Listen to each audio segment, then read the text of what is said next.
All right, welcome to The Explainer. Today, we are talking about the Indian IT sector. For decades, this has been the reliable, cash-generating engine of the stock market. But what happens when that engine starts to sputter? Because right now, the whole sector is facing this huge crisis of confidence, and we're going to dig into exactly why. And I mean, just look at the numbers. They're pretty stark. You've got giants like Wipro falling, as much as 20% in just 1 month. Even a behemoth like TCS, its 5-year returns can't even keep up with inflation. So, this isn't just a little dip. It's a serious crack in a foundation a lot of people thought was totally unbreakable. So when you ask why, right, the big story, the narrative everyone's talking about points to one thing: AI. But is it really that simple? Is artificial intelligence the only villain in this story, or is there more going on? And, maybe more importantly, what does this all mean for the future of one of India's most crucial industries? Okay, let's really get into it. Okay, so the main problem here, it's not really as simple as AI is going to take all the jobs. It's actually way more subtle than that, but also way more powerful.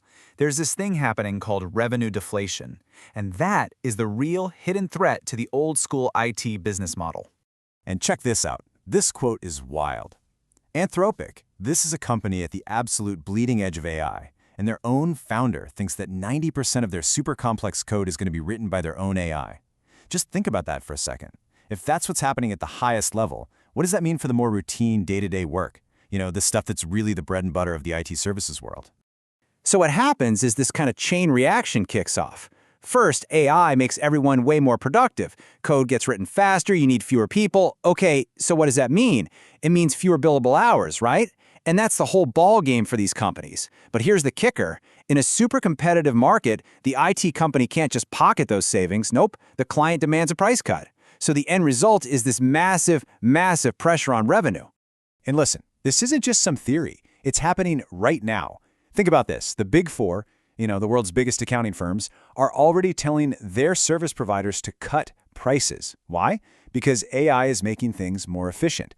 So if they're doing that, you can bet your bottom dollar that the clients of Indian IT firms are having the exact same conversation. So this is super important to understand. This whole AI threat, it's not a monolith. It doesn't hit every single company in the same way. Not at all. The impact is totally different depending on what a company actually does. So let's kind of take a tour of this sector and break it down. Okay, first up, you've got the big guys, right? The TCSs and Infosys of the world. They're huge multi-million-dollar contracts. They're the first ones to get put under the microscope by CFOs who want those AI discounts. That puts a huge squeeze on their growth. Then you've got the ENRD firms. Totally different problem. Their faith is 100% tied to how well their clients are doing. AI isn't going to help a German car company if it's getting crushed by cheaper electric vehicles from China, Now, the mid and small cap world, man, it's a total minefield. You have to do some serious homework to figure out who the real specialists are versus who's just dangerously dependent on one shaky client. And then there's SaaS, software as a service. They might be facing the biggest threat of all, like an existential one. Their whole model of selling more seats is starting to fall apart, and their moat, being the software everyone uses, is getting drained by all these new AI interfaces. But look, it's not all bad news. It's not all doom and gloom. Out of all this chaos, a different kind of business model is actually popping up, one that seems to be incredibly tough and resilient.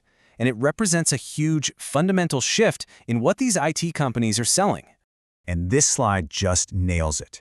This is the big shift. The old way of doing things was super simple. Sell labor, sell time. The whole idea was, hey, we can do it cheaper. It was all about cost arbitrage.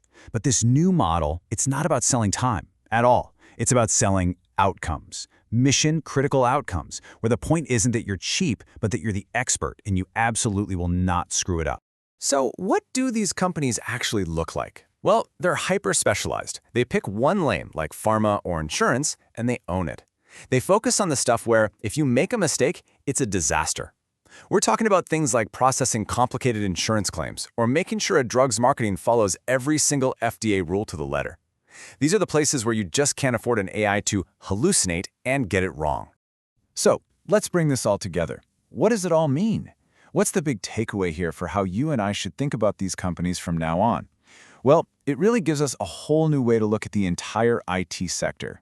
At the end of the day, it's this simple. In this new AI world, the businesses that are going to survive and thrive are the ones whose value is tied to delivering a critical, guaranteed outcome. It's not about selling hours of manpower anymore. The whole game has changed. It's not about selling time, it's about selling certainty.